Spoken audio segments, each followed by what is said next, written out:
Ngayon talagang patok na naman yung usapin. O kumbaga ito na naman yung usap-usapan yung sa teritoryo, West Philippine Sea, yung KIG, ganyan. Sa tingin mo ba, last election kasi merong re-electionist kaso hindi pinalad na author ng Philippine Maritime Zones Act. Itong si Senator Tolentino. Sa tingin mo ba, sayang na hindi nakabalik si Senator Tolentino noong 2025 election? Oo, talagang sayang na sayang, no? Kasi makikita natin na si Senator Francis Tolentino, sa kabila ng kanyang pagkatalo, nandiyan pa rin para maglingkod sa mga Pilipino. Ayan, no? Tumitindig pa rin para sa usapin ng West Philippine Sea.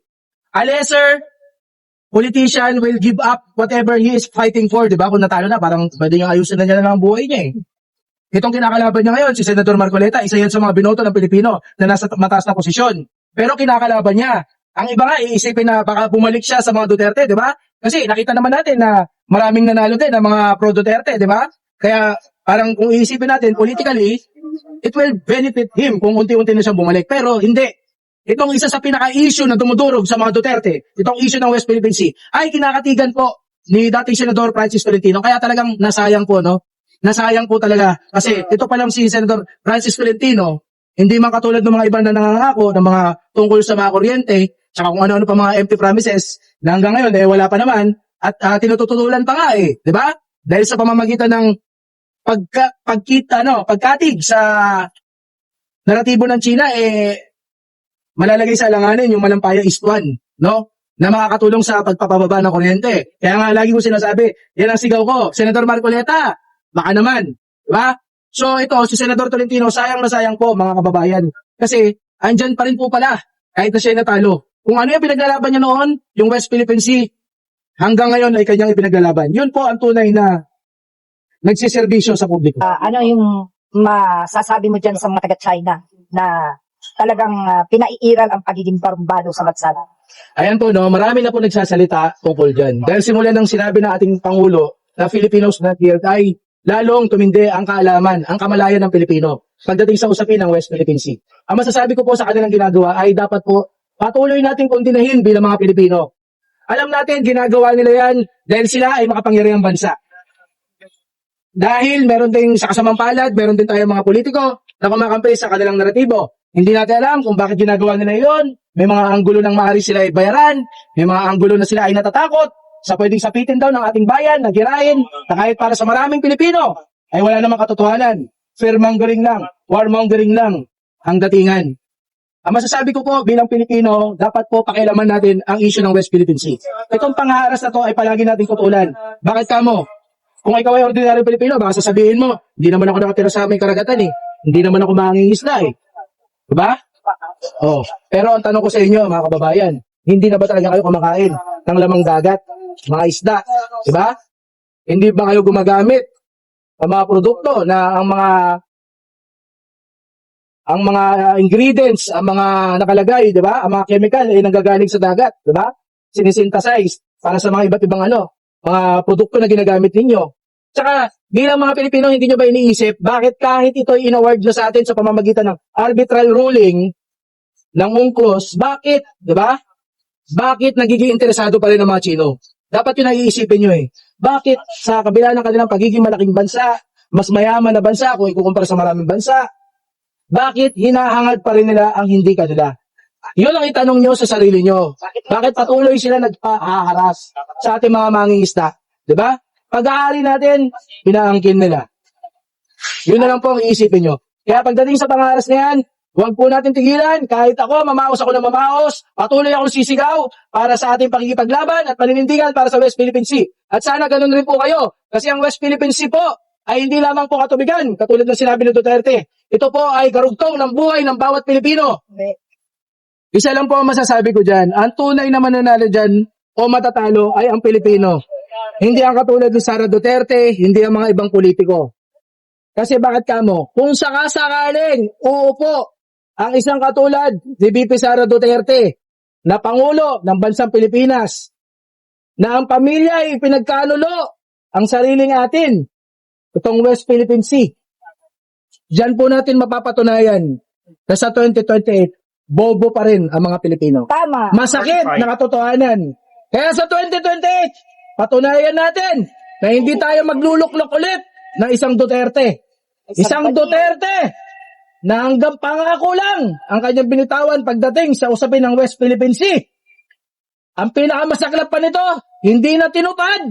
Gusto pang ipamigay. Diba?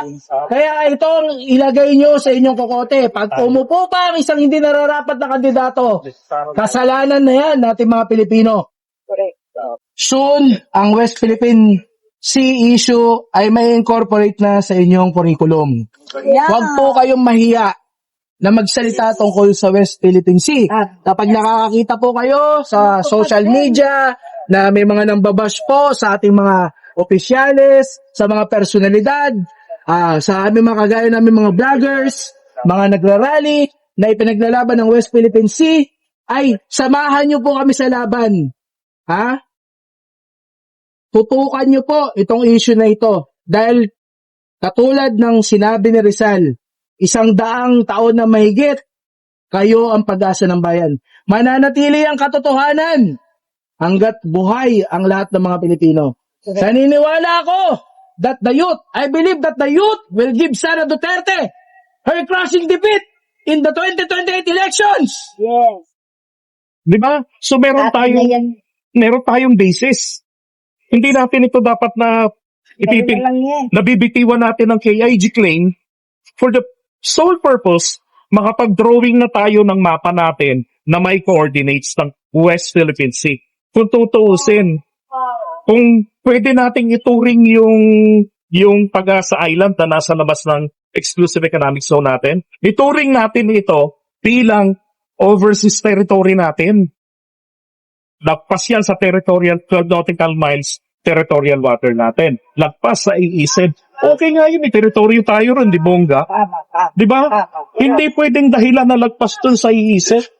Ibibitiwan mo. Ba't naman ang buwamat ang Hawaii? Lagpas-lagpasan, hindi binibitiwan ng Amerika. At walang sino mang matino na nagde-demand yan sa Amerika na bitawan nyo dahil malayo sa inyo. Di ba? So malaking kagaguhan ng hindi nalalaman ng mga kababayan natin eh. Meron kasing patas na recently, panahon pa nila Senator Tolentino na aprubahan yun ng PBBM.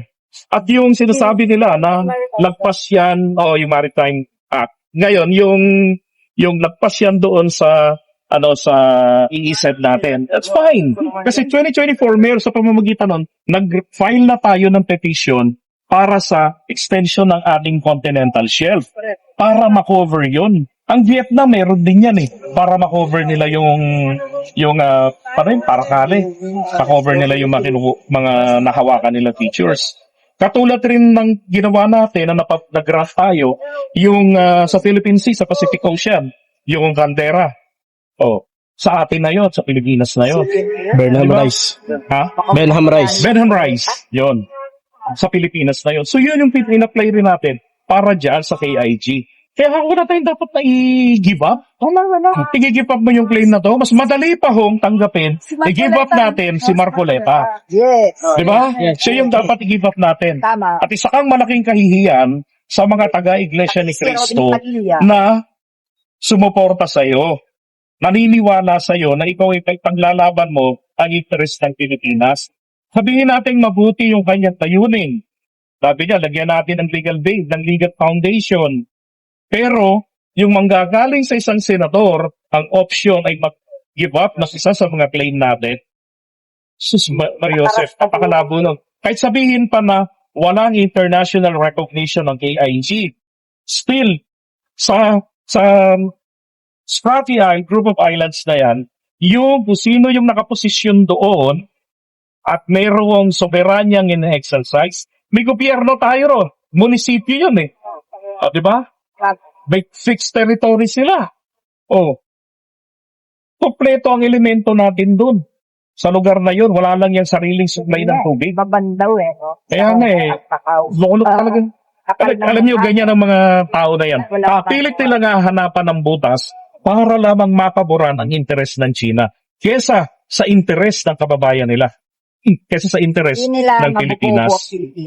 So mabuti, maraming mga Filipino at hinahayaan ng Pangulo natin na marbukod kina Tariela, maraming pwedeng magsalita. Correct. And that is actually a leverage for the President.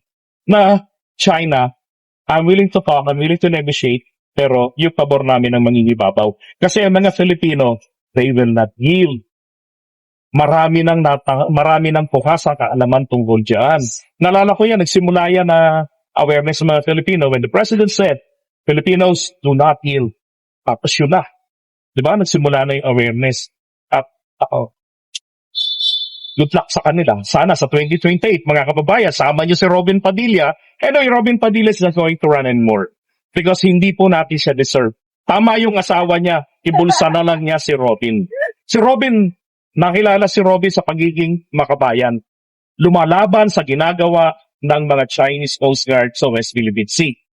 He was known for that. Kaya lang, nung naging senador na tuta ni Duterte, tanaw ng malaking utang na loob, nagbabago yung paninindigan. At ngayon, talagang kain suka na, ika nga. Diba? Tapos tatakutin pa tayo ng napakababaw. Yung mga pinibili natin produkto, made in China, hey, binabayaran namin yon.